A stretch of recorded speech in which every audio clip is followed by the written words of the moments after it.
નમસ્કાર દર્શક મિત્રો, હું છું ડોક્ટર નીતિન ગઢવી અને મારી યુટ્યુબ ચેનલમાં તમારું ખૂબ ખૂબ સ્વાગત છે. આજે આપણી સાથે જોડાયા છે પંચમહાલના લોક ગાયક એવા શ્રી હેમુભાઈ ગઢવી. હેમુભાઈ ગઢવી, તમારું ખૂબ ખૂબ સ્વાગત છે અમારી યુટ્યુબ ચેનલમાં.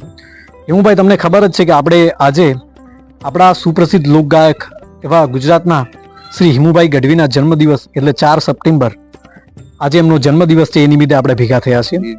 જો એમના જીવનનો હું તમને ટૂંકો પરિચય આપું તો હેમુભાઈનો જન્મ સુરેન્દ્રનગર જિલ્લાના સાયલા તાલુકાના ઢાંકણિયા ગામે થયો હતો. અને હેમુભાઈ તેમને નાનપણથી જ લોકગાયક અને લોક સાહિત્ય અને લોકગીતો વિશે ખૂબ જ, ભજન અને સંતવાણી વિશે ખૂબ જ એમને શોખ હતો એક. અને માત્ર તેઓ 14 વર્ષની ઉંમરે જ એક સુપ્રસિદ્ધ નાટક કંપનીમાં તેઓ જોડાયા હતા અને તેમણે સૌપ્રથમ મુરલીધરન ભજવ્યું હતું. અને આ મુરલીધર નાટકમાં તેમણે શ્રી કૃષ્ણ ભગવાનનો રોલ કર્યો હતો. અને આ શ્રી કૃષ્ણ ભગવાનનું નાટક એટલું સુંદર ભજવ્યું હતું કે આજે પણ લોકોના દિલમાં હેમુભાઈ રાજ કરે છે. અને હેમુભાઈ વિશે આપણે જણાવીએ તો તેમણે શ્રી આપણા દુલાભાયા કાગ અને આપણા ઝવેરચંદ મેઘાણીનું જે સાહિત્ય છે તેમણે ગુજરાતના હેમુભાઈ ખૂણે ખૂણે પહોંચાડવાનો એક આકાશવાણીના માધ્યમથી ખૂબ સારો પ્રયત્ન કર્યો છે. તેમણે સુપ્રસિદ્ધ નાટકો પણ હેમુભાઈ ગઢવીએ કર્યા છે, જેવા કે રાજા હરિશ્ચંદ્ર, પૃથ્વીરાજ ચૌહાણ. અને આ નાટકોમાં પોતાની આગવી ભૂમિકાથી લોકો કલાકાર મિત્ર આપણી જોડે જોડાયેલા છે આપણે, એટલે એને છેલ્લે આપણે 2 કડી પણ એક સાંભળીશું આપણે સંગીતની.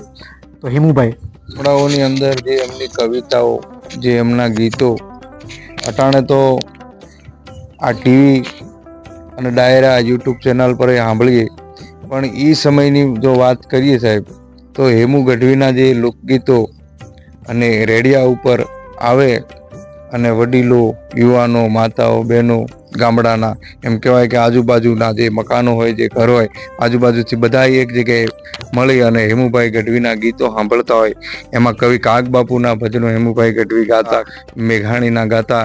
એમાંનું મારે એક સડસે ઘટા ઘન ઘોર ગગને મેઘ જળવર આવશે, એ નીલવર્ણી જોડણી જ્યાં ધરાસર પર ધારશે, ગહે કાટ થાતા ગીર મોરા પીયું ધન પુકારશે, એ વખત યા ગુજરાત ને મારો યાદ હેમુ આવશે, મારો યાદ ચારણ જાવશે, દુખી પિયરની દીકરી કોઈ દેશ વેસાવર હશે, એ સંતાપ સાસર વાસના એ જીવન ભર સહેતી હશે, વવે ભગવાની રેકડું જ્યાં રેડિયો પર વાગશે, એદી વખત જા ગુજરાત ને મારો યાદ હેમુ આવશે, મારો યાદ ચારણ જાવશે, એ વખત જા ગુજરાત ને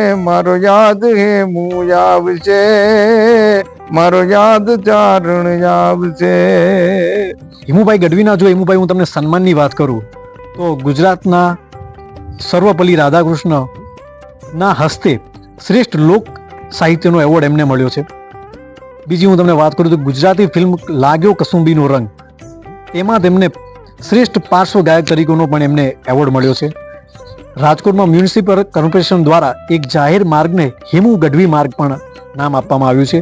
અને 1998 ની અંદર વાત કરીએ તો રાજકોટ મ્યુનિસિપલ કોર્પોરેશન દ્વારા એક હેમુ ગઢવી હોલ પણ બનાવવામાં આવ્યો છે. તો હેમુભાઈ, તમારો ખૂબ ખૂબ આભાર. તમે અમારા સાથે આ પ્રોગ્રામમાં જોડાયા અને આજે આપણા હેમુભાઈ ગઢવી વિશે જે પણ આપણે આપણી ભાષામાં વાતો કરી, મહાન માણસને આપણે કોટી કોટી વંદન કરીએ છીએ, શ્રી હેમુભાઈ ગઢવીને.